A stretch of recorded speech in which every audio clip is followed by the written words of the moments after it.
Hello, I hope our time together today will be an encouragement to you as we look at one of the parables of Jesus in Mark chapter 4. Here Jesus is going to use mustard seed to explain an element of the kingdom of God. In verse 30 of Mark chapter 4, it reads that, "With what can we compare the kingdom of God, or what parable can we use for it?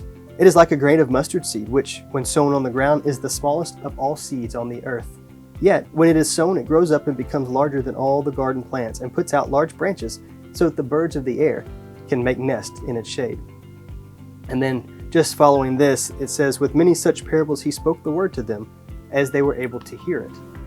He would go off and explain in greater detail to his disciples so that they could understand. He spoke, we see just a few verses before this, to the crowds and to those that were following him in parables, or in these stories that are earthly stories that have spiritual meanings to them. And so Christ teaches in a way that his hearers would understand, and specifically he teaches them the purpose of the parables, the beginning and the middle portions there of chapter 4. But right here, as he wraps up in verse 30, "With what can we compare the kingdom of God?" or what parable can we use for it?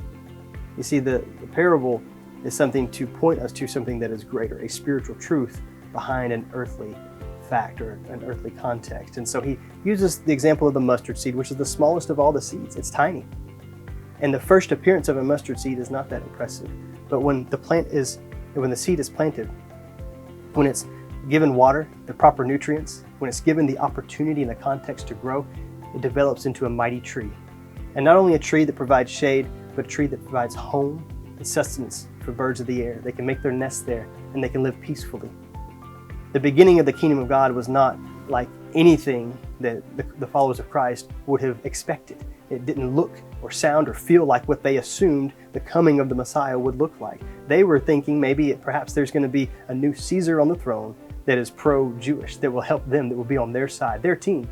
But that's not the case. Jesus came in teaching the gospel, which in fact turned the world on its head.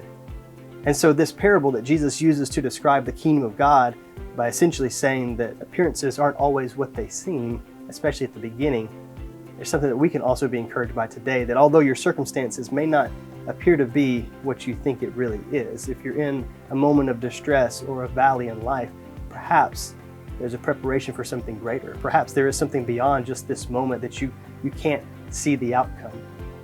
Remember the mustard seed. When it's given the opportunity to grow and the context and the ability and all the things it needs, the nutrients, it grows into a mighty tree that provides rest and shade and a home for those that live in it. The kingdom of God is like that for us. Hope you've been benefited by this. I hope you've been blessed. Have a great day.